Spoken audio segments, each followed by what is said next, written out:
Hello there. Welcome to economics, Zimsec economics. Today we want to look uh, at a question from a past exam paper of June 2009. This is O level, and this we have got multiple choice questions that we are given here. So we are going to start to look at question one. We've got question 1 to 14 that we want to look at according to this question paper of June 2009. So if you look at our first question there that we have there is saying what is the opportunity cost to a fully employed economy of increasing capital investment? So we've got two key terms that we have there in our first question, that is our opportunity cost, and also we have a capital investment that we need to understand before we answer this question. All right, we can start with our opportunity cost. Opportunity cost basically means the cost of the best alternative for goal. For example, you've got two options that we are given. Let's say we've got A and B. There's the options that you can take, and then you choose to take A. That means the foregone option there is B. So the value of option B becomes the opportunity cost. So basically, that is the opportunity cost explanation that we have. Then we go to capital investment. If you look at capital investment, basically, capital investments, this is the acquisition of physical assets by a company for use in furthering its long-term business goals and objectives. So whatever acquisition is going to happen today, with an anticipation of future benefits refers to capital investment. It goes on to explain that this is also the expenditure of money to fund a company's long-term growth. So basically, it's just explaining the same thing. So this is what we have in terms of opportunity cost and capital investment. Then our question, if we go back to our question now, saying what is the opportunity cost of a fully employed economy of increasing capital investment? It means that if there's an increase in capital investment, it means it's going to affect the present consumption of goods. So the alternative that has been forgone there is the present consumption of goods and services. This is what we have. So if you look at our responses, you'd see that according to our responses, B is the most appropriate that we have there. So we are left with the B there as our most appropriate answer. If you look at A, it reads a fall in present income. Our present income is not going to be affected, so it's out. Rise in present saving again, it's not appropriate, it's out. And then lastly, we've got the rise in the present rate of interest, which is also not correct, right? If you look at the second question, let's go to the second question. It's saying the diagram shows an economist production possibility curve.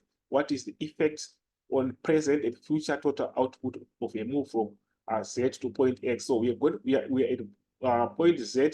So the movement that is being highlighted there is a movement from Z to X. So the question is, what is the effect? So when we've got a movement, this movement from Z to X, you see it's representing an increase in capital goods. From capital goods are here.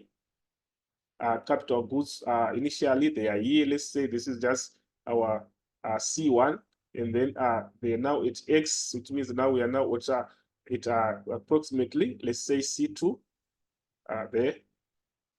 Approximately now there, we can just say maybe we are at C2. So here C2, we are seeing that capital goods has increased from C1 to C2, and we are seeing a reduction in consumer goods. Basically, we can just maybe indicate by putting some arrows there. Then we see that capital goods, maybe you can say they've decreased from Q1 there to, sorry, consumer goods from Q1 to Q2. So we have got an increase in capital goods. So the question is, what is the effect? You can now check on our responses to see which is the most appropriate there. So if you go to our responses, you see that we have got our responses that we are giving there. And our responses, we have got a column for present output, and then we've got a column for future output. So you'd see that by increase in capital goods, it means there is an element of investment that is coming in there, because capital goods, they are goods that are going to increase the company's sustainability in the future. So we are going to see the future increasing. So future output obviously is going to increase. We've got a higher future output. So a higher future output is on B and D. So it means we are left with what? With B and D. And that makes A and C automatically out there. And then on present now, we are going to see that it's going to be unchanged. It's going to be unchanged because the production capacity that is there at the present moment is not going to be affected. it's only we are only going to see the effect in the future, which is going to come from this increase in capital goods. So we have got unchanged. So D becomes the most appropriate that we have there. So you see that number 2, we have D.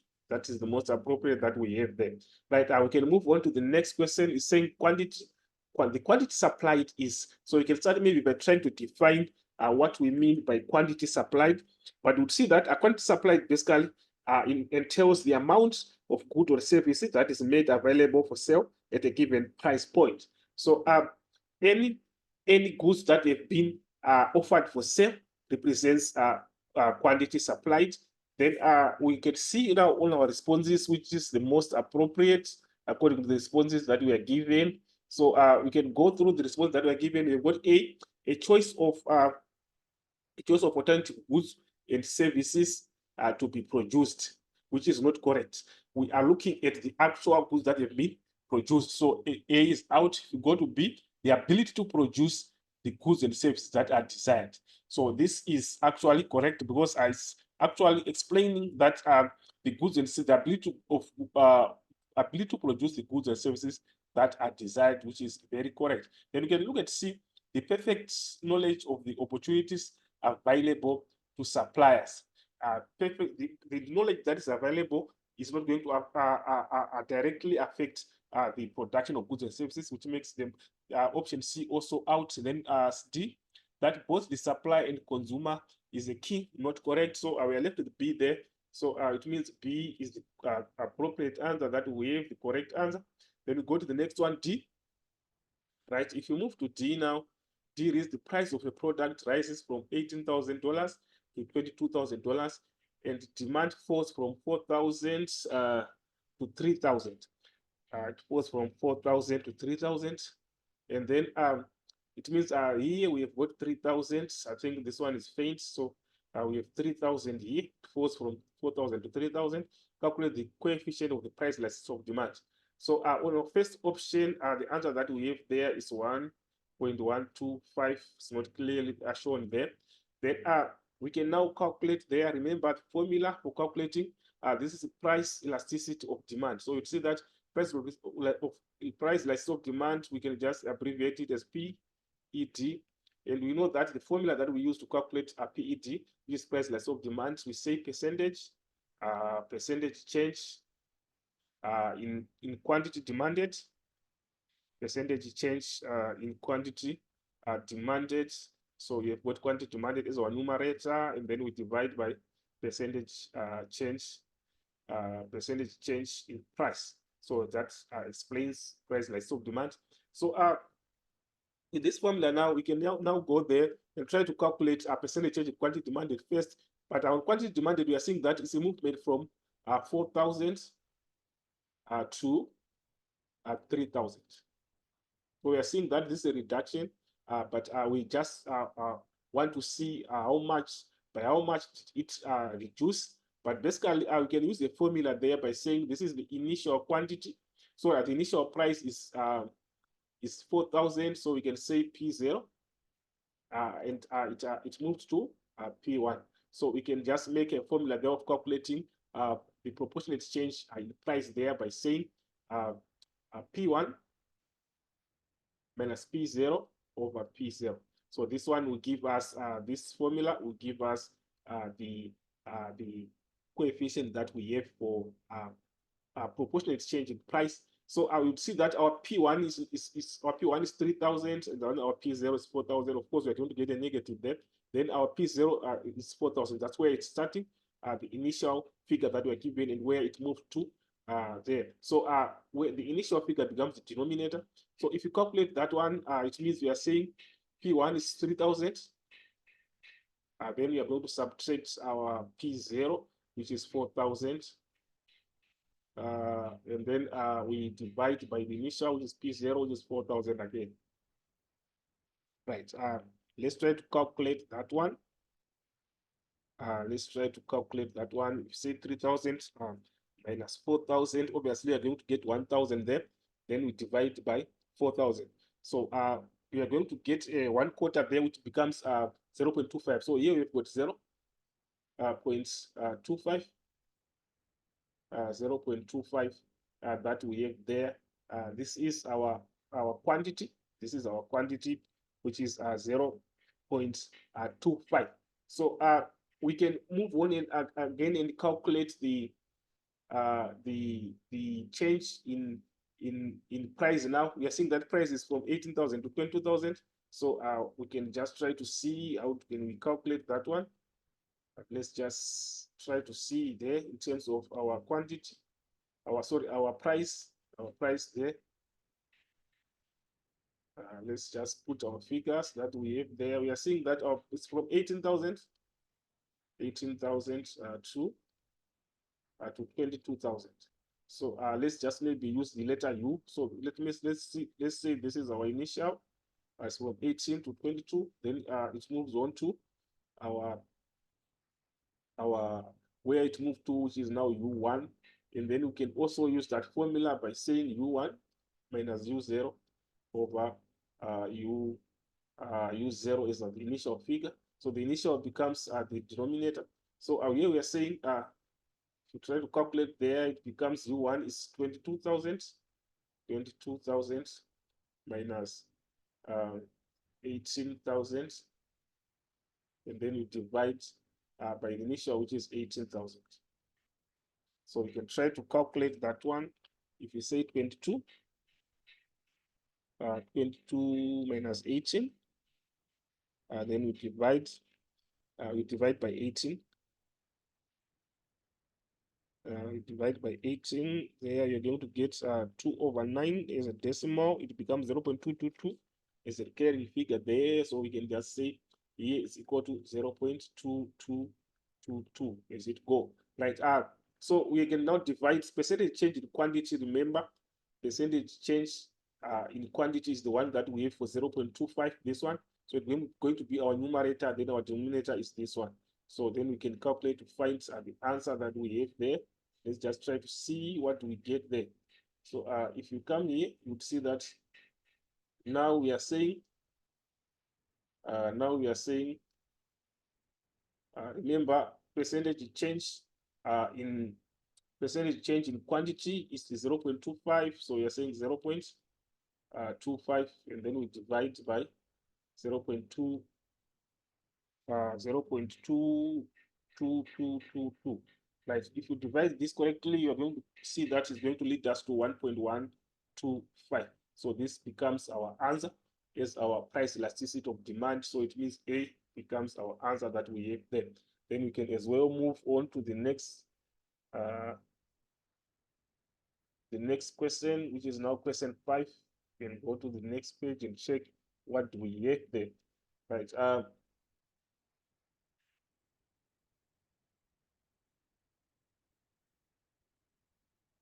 Right. If you go to the next page, you'd see that we are now on question 10. I think in terms of the numbering of this question paper, it is just mixed. You can just move on that question. That is 10, and the question reads: to enter a competition, Cindy pays $20,000.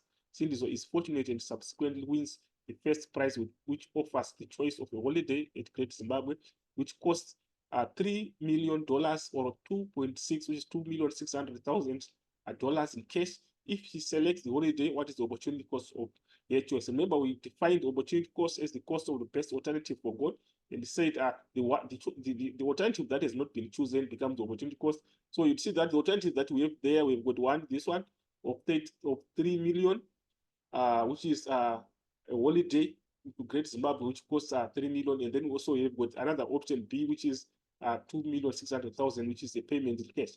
So this is the two that we have, and we are told that the selected one is let's try to see, since the responsible and subsequently with the price which over the choice of holiday at Great Zimbabwe, which costs, and if selects the holiday, so the holiday is the one that has been chosen, and the holiday is the first one of 3 million here.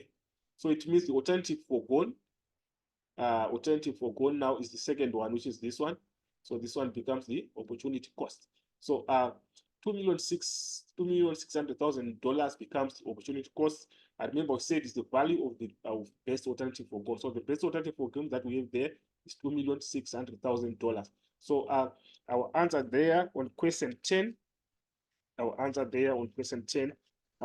we are saying that C is the answer that we have there. So we are saying C. Then we can move on to the next one, which is saying what is implied by the shape of the production possibility fund here shown below. Remember, we've got different shapes that we can have of the production possibility frontier. We can have this one where we've got a straight line that is kept like this, and then we can, when we have this one, it means we have got. Let's try to see on the options. Let's try to see there on the options. We are now on question. We are now on question 11. So you see that we see that the two products are similar there. We have got a constant opportunity cost that we have there. Very important, when you've got a slope that is constant like this, it also means, remember the slope of the production possibility curve indicates the opportunity cost. So if it's constant like this, it means also the opportunity cost is constant. So this is what the response that we are going to look for on this question. So we are seeing that there is a constant opportunity cost in transferring resources from mining to farming. So you put D that we have there. D becomes the appropriate answer that we have there. Remember the other shapes of the production possibility curve that we can have. Let's try to illustrate other. Besides this one, where we've got constant opportunity cost, we can also have increasing opportunity cost or decreasing opportunity cost depending on the shape. So we can just try to illustrate. We can have another one which has a shape which is bowing outside like this. Remember, on the vertical axis and horizontal axis, we can have n goods that can be there.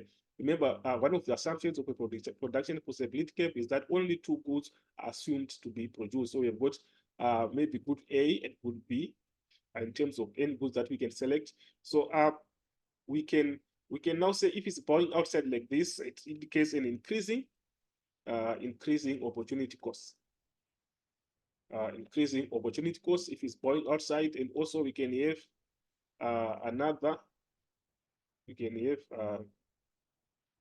another shape of our production possibility curve, whereby we have, let's say, just say we have A, B, and B there, then this becomes the origin point of origin, and then it can bow inwards. It can bow inwards like this.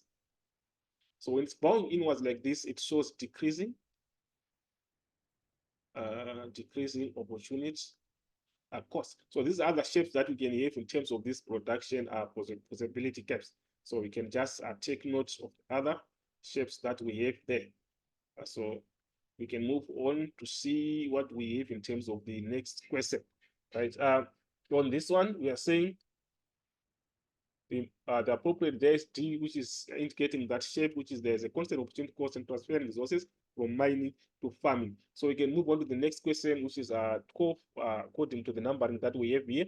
12 is reading the main difference between a planned and a market economy is that a market economy, maybe you can start by understanding what exactly do we mean by a planned economy, and then what exactly do we mean by a market economy. So basically, a planned economy is whereby production, for example, production, investment, and even prices and incomes are determined by the determined centrally by the government. The government determines everything in terms of the prices that are going to be set, which is different from a market economy whereby the main pivot is the direction of movement of the forces of demand and supply. So on market economy, we are seeing that decisions regarding investment, production, and distribution to the consumers are guided by the price signals created by the forces of demand and supply. So you can see that forces of supply and demand are determining the pace of what is happening in that market. And also you'd see that under market economy, also there is the existence of factor markets also play a dominant role in the allocation of capital and the other factors of production. Very important also to take note that. But basically, you can see that in terms of price setting, in a plant, the government is responsible for setting prices. But in a market economy, we are seeing that the forces of supply and demand or the price mechanism determines the prices. So this is what we have. And then our question now is that we want to see the difference between a plant and a market economy. Let's reread the question, saying the main difference between a plant and a market economy is that in a market economy, dash there, You see that the first one is saying most of the economy is state-owned in a market economy, which is wrong. We are know that it's state-owned when it's planned, so this one is wrong. And then B, the government officials are the ultimate decision takers, which is not correct. So we are seeing that forces of supply and demand are determining the pace. So this is also incorrect according to market economy. Then C, production is planned on the basis of input output analysis. So you would see that on that one is also incorrect. But if you see, look at D, the price mechanism is the main mechanism of allocating resources. So the price mechanism also entails the issue of the forces and supply and demand. So that makes D the most appropriate there that we have. So on 12 we have D. Then we can as well move on to look at what we have on the next one there. Right. On the next one now. On the next one, we are now moving to number 5 according to the numbering that we have there. It's only that there was a mixture in terms of our pages there. We can as well try to see what we have there on item 5. It reads the short run supply curve of a perfectly competitive firm is the short run supply curve of a perfectly competitive firm. So you see that the short run supply curve of a perfectly competitive firm. You see that this is indicated by the short run supply curve. Uh, the short run supply curve of a perfectly competitive firm is usually is decided by the marginal cost curve above the short run average cost curve. So you'd see that the marginal cost curve, which is above the short run average cost curve, indicate the short run supply curve of a perfectly competitive firm. So you'd see that the explanation you have there on number 5 is on D. So D becomes the most appropriate that we have there, which is the correct answer. Then I'll move on to the next one, which is C. What is marginal revenue? So we can start by defining what we understand by marginal revenue. But basically, marginal revenue is the increase in revenue realized from the sale of an additional one unit of output. So if you produce one more additional unit, the revenue that you get from that one more additional unit becomes our marginal revenue. So what are we saying? We are saying maybe we are producing 20 units, then we get maybe revenue of $200. Then when you produce 21 units, we are now getting a revenue of 203, which is 203. So it means the additional that is there is, if you say 20 plus 1 is the additional unit, it becomes 21. So it means our additional unit there is 1. And it's going to give us revenue of 203 minus 200, and then we get $3. So this one becomes our marginal revenue, which is $3. So this is exactly what we mean by marginal revenue. So if you go through the responses that we have there, if you go through the responses that we have there, A is saying the difference between the total revenue of selling N units and N minus 1 units, which is very correct. So our N units there becomes this one. So it means our N units that we have there is 21, and then N minus 1 becomes this our N minus 1, which is now 20 units. So basically, according to the explanation that I've given there, A explains everything. So it means on 6 we have got A is our answer. Then we move on to number 7. We're saying the diagram represents the market for maize. What might shift S2 to S1? What might shift S2 to S1? So let's try to see what we have there. S2 to S1. We are seeing we are having a movement there from S2 to S1. That is from this one. So we have got a movement downwards or rightwards. So whenever we have got this movement, it means there is an increase in quantity. An increase in quantity is being noticed there. And then the question is, what might shift it there? We know that other than price or other factors which not include price can shift these curves that is the supply curve and the demand curve. But if we have a movement along the supply curve with the supply curve being stationary, we can only have price causing that. So in this case, price, we are going to take it out. It's not going to cause that movement. So we can go to the answers that we are having and try to see what exactly is the answer. So we go to our answers. We see that A is saying a rise. A is saying a rise in the wages of maize workers. So when there's a rise in wages, it means our cost of production is going to go up, and we are going to have a contraction of supply. So supply, you're going to notice that supply will move the opposite direction, upwards. So this is not correct. Then B, a decrease in the productivity of maize workers. Whenever there's a decrease in productivity, it means our production also is going to increase. Productivity basically entails the number of units that are being produced on average by one individual worker. So if it has decreased, it means also supply is going to decrease, and it goes the opposite direction. Since here we are noticing an increase in supply, so that makes B out also. And then we have got C, an increased government subsidy to maize farm workers, which is correct. Remember, subsidy is part of the fiscal policy under government expenditure. And the subsidy is given as an instrument that is used by the government, and it's money that is given to firms that are facing a cost of production so that they expand their production. So the idea at the end of the day is expansion of production. So you'd see that D is correct, because when those firms are given money, it means now they've got funds to expand their production, and supply will increase. Thereby, we can have a shift from S2 to S1. So C becomes correct. Then obviously, now we have C there as our appropriate answer. Then 7, we have C. The D is saying starting up new cotton farms. Starting up new cotton farms. Let's see what the question is saying. Diagram represent the market for maize. What might shift S2 to S1? Starting up new cotton farms cannot. Of course, we now have more firms that are producing, but this is about a market for maize.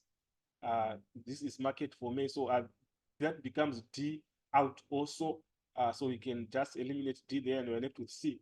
So C is the most appropriate that we have there. We go to number 8. To minimize loss, a firm must produce the output which, to minimize loss, the firm must produce the output which. So let's try to see the answers that we have there. We know that to maximize loss, we are maximizing loss at the profit maximizing position, and the profit maximizing point is where a marginal cost is equals to marginal revenue. That is the profit maximizing point. And whenever we are maximizing profits, it means loss is also being minimized there. So this indicates that that's the point that we are looking for, where marginal revenue is equal to marginal cost. So you see that the answer that we have there is B. So that makes B the correct answer that we have there. So we can move on to see on the next question. What do we have? Like we have number 9, which is saying which of the following is the payment of a factor of production over and above that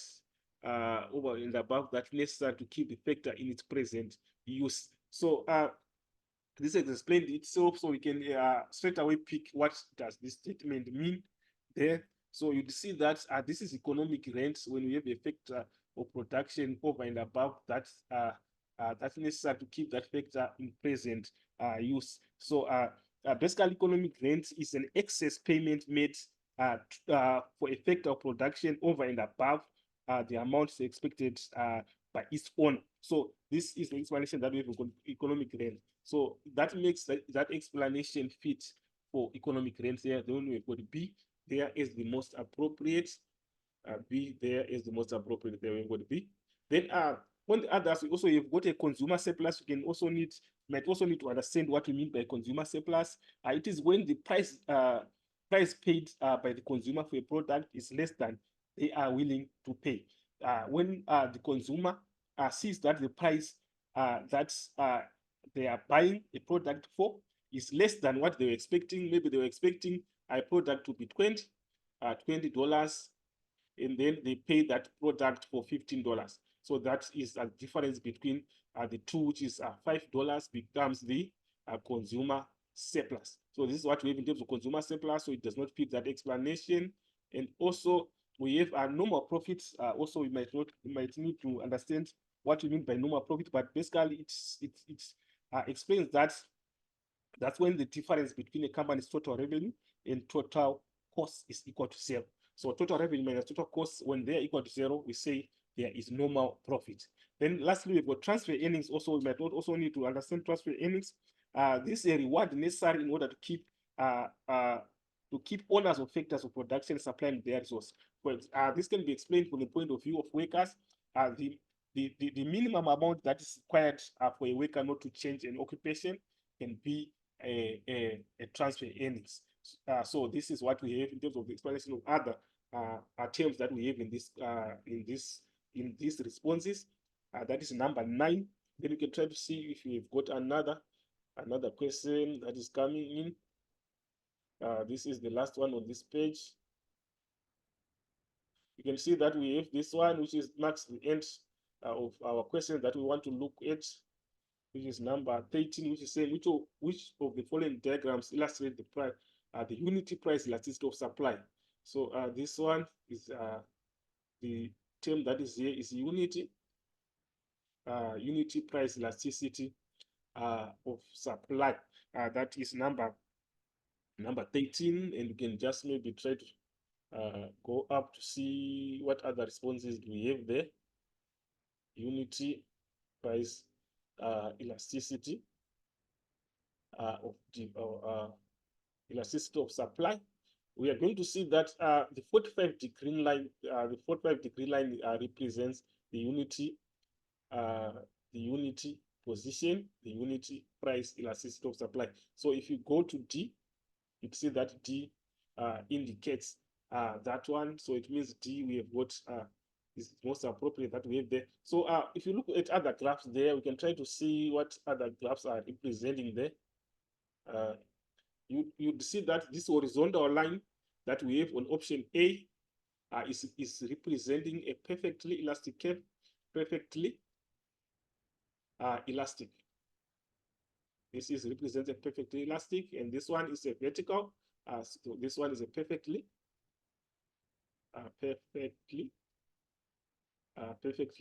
inelastic. That we have. Then this one represents unitary, not unit. This one is unit elasticity, and this one is unitary elasticity. So what does unitary mean? It means we've got the same proportionate change. The proportionate change that we have for price is the same as the proportionate change for quantity on the horizontal axis. So this is unitary there. Then unity, we are having it's not the same as in proportion. They are the absolute figures are the ones that are the same. If you've got a 20 change is representing a 20 on price, we are also going to see a 20 on quantity. So this is the difference that we have there. So let's try to see if we have got another question. According to this question, also have number 14, which is saying which one of the following goods are joint supply, which is number 14. So a joint supply, maybe we would want to understand what we mean by joint supply. Basically, joint supply is when two goods are produced together from the same origin. That is the origin that we are talking about is that is the same raw material is used to produce those two goods. So you see the most appropriate that we have there. The most appropriate that we have there is C, which is wool and length. So C becomes the most appropriate that we have there. This is what we have, guys, in terms of this video. We have more videos that are going to come on Zimsec O-level economics as we go. So let's stay tuned. Let's subscribe and share this video as we are preparing for exams that are going to come. But as for this video, I'm signing out.